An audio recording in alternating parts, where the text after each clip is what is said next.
Hey guys, welcome back. ఇవాళ కొబ్బరన్నం ఎలా చేసుకోవాలో చూపిస్తాను. చాలా ఈజీ, చాలా టేస్టీగా ఉంటుంది. డెఫినెట్గా ఇంట్లో ట్రై చేసి కింద కామెంట్ చేయడం అయితే మర్చిపోవద్దు. ఇప్పుడైతే ప్రాసెస్లోకి వెళ్ళిపోదాం. కొబ్బరికాయ అయితే ఒకటి తీసుకొని ఇలా చిన్నగా కట్ చేసేసుకొని మిక్సీ పట్టేసుకున్నాను. నేను 1.5 గ్లాస్ రైస్కి చేసుకుంటాను కాబట్టి నేను 1 కొబ్బరికాయ అయితే తీసుకొని పిప్పి వేరేగా వాటర్ అంటే మిల్క్ వేరేగా చేసేసాను. పక్కన పెట్టేసుకొని ఒక మిక్సీ జార్ తీసుకొని అల్లం, కొంచెం తెల్లుల్లి, ఇంకా మసాలా దినుసులు వేసేసుకున్నాను.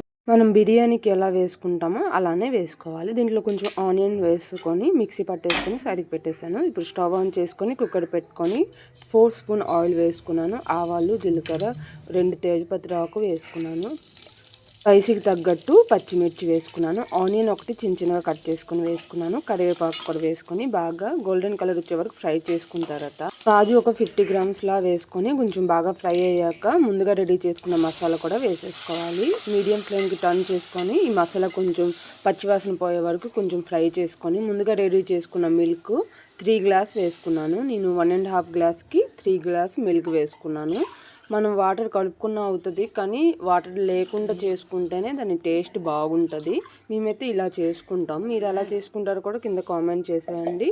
ఇప్పుడైతే 3 గ్లాస్ వేసేసుకున్న తర్వాత ముందుగా వాష్ చేసుకొని పక్కన పెట్టుకున్న రైస్ కూడా వేసేసాను. ఇది మనకి 3 విజిల్స్ వచ్చే వరకు అయితే కుక్ చేసుకోవాలి.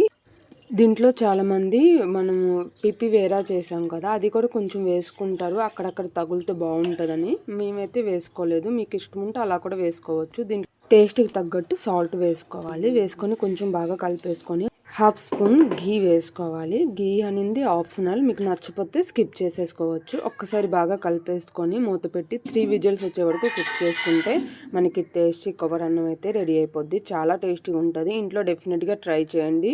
దీనిలో చాలా రకాల ప్రాసెస్ ఉంటుంది. చాలామంది చాలా వెరైటీగా చేసుకుంటారు. మేమైతే ఇలా చేసుకున్నాం. మీకు ఎలా అనిపించిందో కామెంట్ చేసేయండి.